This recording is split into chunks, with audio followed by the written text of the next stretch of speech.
Hey everybody! I just wanted to take a moment today and address some things that are going on in our community right now. A lot of you might know what that is, a lot of you might not. That's okay, I'm gonna fill you in. So basically, there is a list that happens every year called the Top 40 Jugglers of the Year. It was started by Luke Burridge a long time ago, and essentially he puts out a video.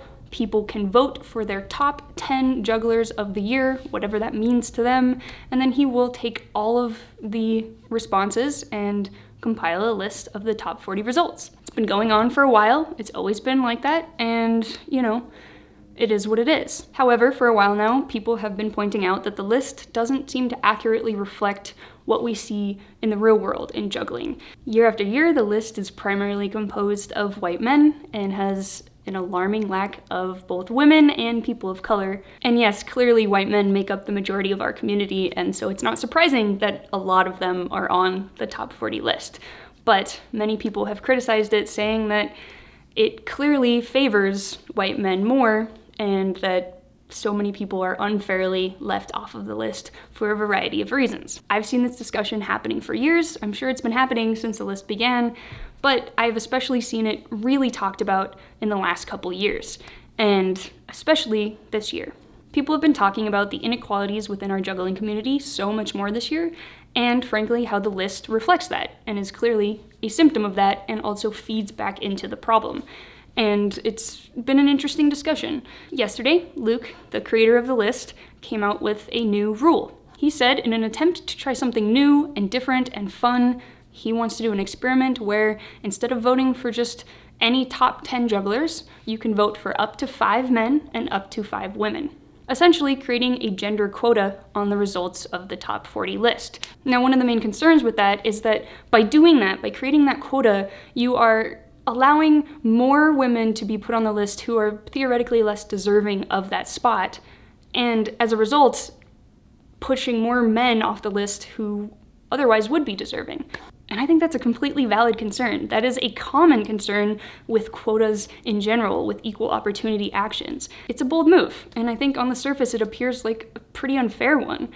And I think it's worth discussing and having an honest conversation about. And honestly, when I heard this, I was expecting most jugglers to say, yeah, this doesn't sound like a great idea, but we'll give it a try and see what happens. I genuinely thought that was gonna be the response. The response I saw instead really disappointed me. Immediately after Luke posted that announcement, I started seeing a flood of men in our community strongly opposing it, commenting on how bad it is, how unfair it is, how it's not going to work.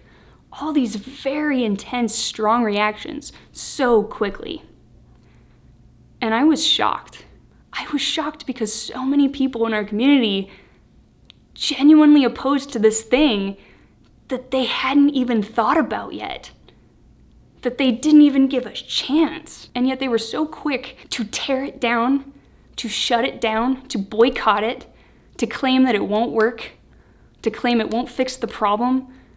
A problem that I don't see most of them ever discussing or trying to really understand unless something like this happens where it affects them. And the fact that so many men in our community were so quick to tear this idea down, to give it no thought, to not even try to understand what it's trying to do and the problem it's trying to fix, was so disappointing. Because believe me, I don't necessarily think that this is the right solution. I don't necessarily think a gender quota is something our community needed or could handle clearly right now. And I think having that discussion about whether a gender quota is effective and can be helpful is a great and important discussion to have. But it's clear many people in our community don't want to have a discussion about it. They just want their opinions and perspectives to be heard. Opinions and perspectives that are formed by a person who isn't even affected by these problems, who has done very little research into how to fix these type of problems. Is a gender quota the answer? Maybe, maybe not. But it's definitely worth discussing. It's definitely worth thinking about more than the hour or two that many of you gave it. And in my opinion, it's definitely worth trying. Why not? And a lot of people are saying, why not? Because it's unfair. because by doing this, you are overcorrecting the problem and making things unfair. And when I hear that, that tells me that you think the list was fair before. And that's a problem, because the majority of people on that list have always been white men. And if you're telling me that you genuinely believe that the people on that list are the most deserving, typically, then you're telling me that white men are the most deserving jugglers. And if you tell me, well, that's because that's the people at the top jugglers in the world are white men, I would agree with you. I do think the majority of the top elite jugglers in the world are white men. But why? Like, genuinely, why? Why is that the case? Because if you're telling me it's purely because of determination and hard work and talent, then you're telling me that white men are somehow naturally, genetically predisposed to being better jugglers. And if we follow that train of thought, we can inversely say that women and people of color naturally are not as good of jugglers. You're telling me that nature naturally gifts white men with those abilities. I would disagree with that. And I think many people in our community and the world would as well, including many scientists. So why then are the top jugglers in the world and on the list typically white men? That's where privilege comes in. You've probably heard that word thrown around a lot this year because it's been discussed a lot. And a lot of people genuinely resist the idea of it and say that it doesn't exist. And that to me is absurd. In my opinion, privilege clearly plays a major role in whether or not a juggler excels.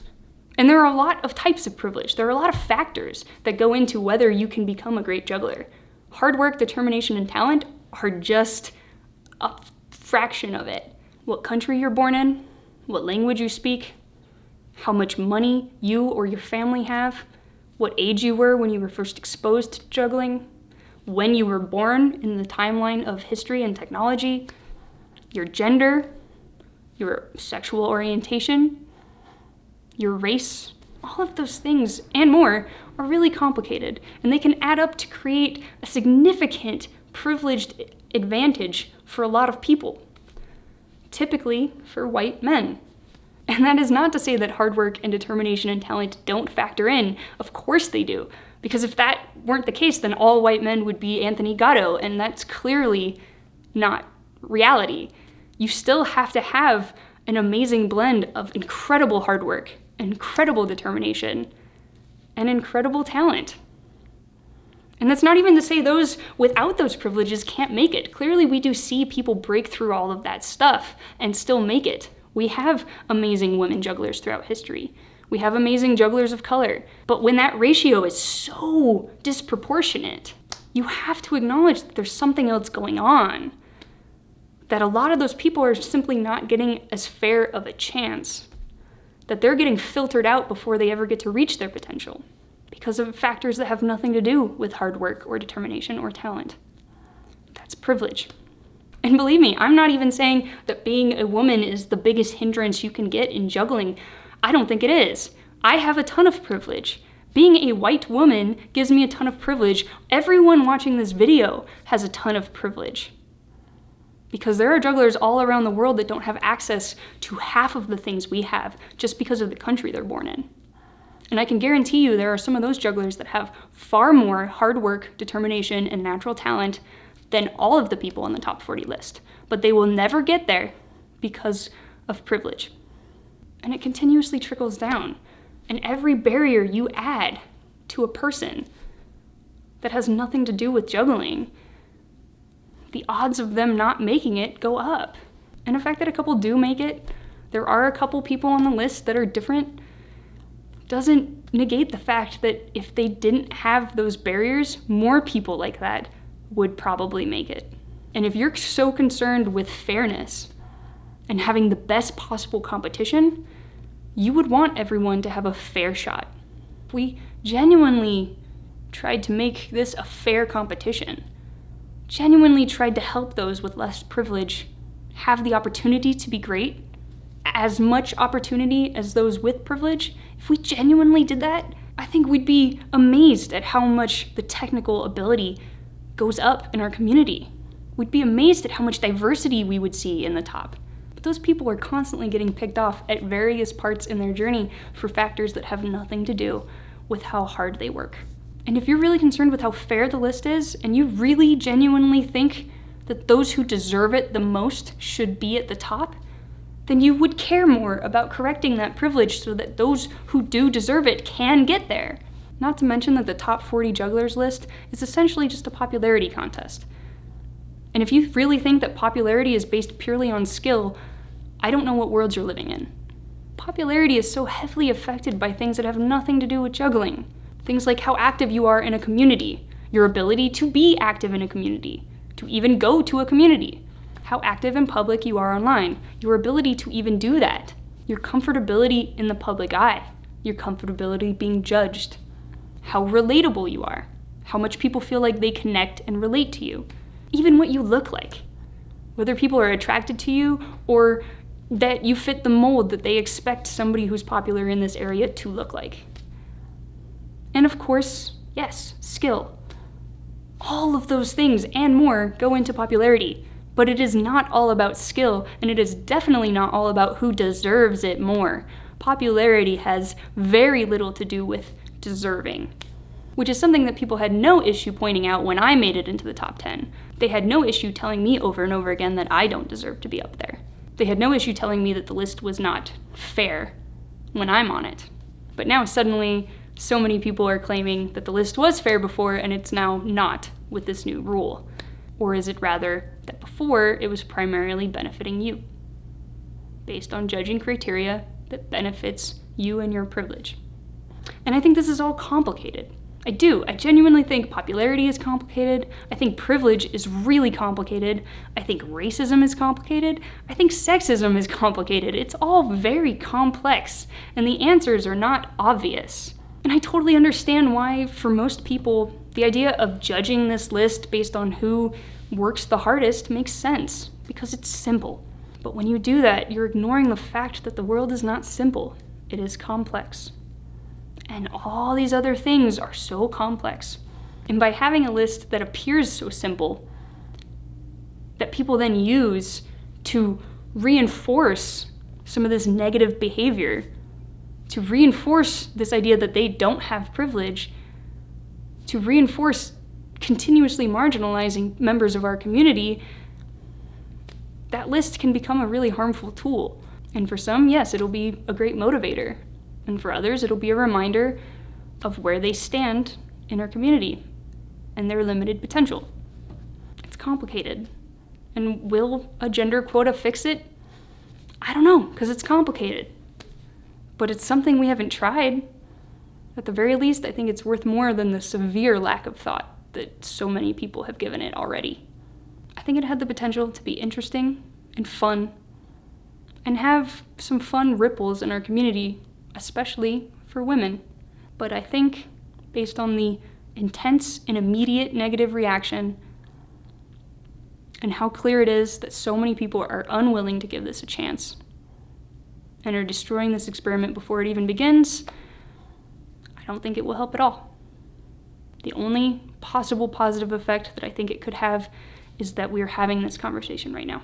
And maybe, just maybe, more people in our community will make more of a genuine effort to understand these problems, to listen to those who are saying problems exist, to being open to trying new things that address those problems, even if it makes your life a little harder, to give these things actual thought, to have conversations about this other than when it just affects you, to try to see change in our community in more ways than just a list that doesn't matter. And I know there are probably a lot of people watching this, especially white men, wondering, how can I help? Genuinely wanting to try to help solve these problems. And to you, I say thank you. Thank you for being somebody who's willing to make these changes. As to what specifically you can do, there are a lot of things. I encourage you to do research online about gender inequalities, about equal opportunity actions, and try to understand how those could and do apply in our juggling community. I encourage you to listen when women in our community and people of color in our community specifically speak about their experiences. And instead of telling them how to react to those situations, tell the people who are making those situations to stop. Talk about these issues in your local communities, specifically making place for the people who are experiencing these issues to talk. Calling out other people who are doing and saying things that are sexist or racist in our community, no matter how small they are, no matter if they're a joke or if they're a parody. Say something, shut it down. Be willing to at least try something different to see if it might help. And genuinely try to understand and acknowledge the privileges that you have in your life. We all have some. Figure out what they are. Try to really understand why they're there, and take time to try to give opportunities to people who don't have those same privileges. It will make our community better in all of the ways. It will give you better people to compete against. It will make you more deserving to be in the top 40 jugglers. I have so many more things I could say about this. I have researched it and thought about it and talked to so many people about all of these things, and I genuinely think they are valid, educated thoughts, and I would love to share them with you, and I will someday. But sadly, it feels like today we're at a point where we just have to acknowledge there's a problem first. We have to acknowledge that the top jugglers in the world didn't just get there because of hard work and talent. If we can acknowledge that that's a problem, we can start to understand why. And if we can start to understand why, we can start trying to correct it. If you genuinely want to see juggling be the best it can be, you need to make sure that jugglers have the opportunity to be the best they can be. Let's just wrap it up there. Do better. Just do much better. Much, much better. Do better.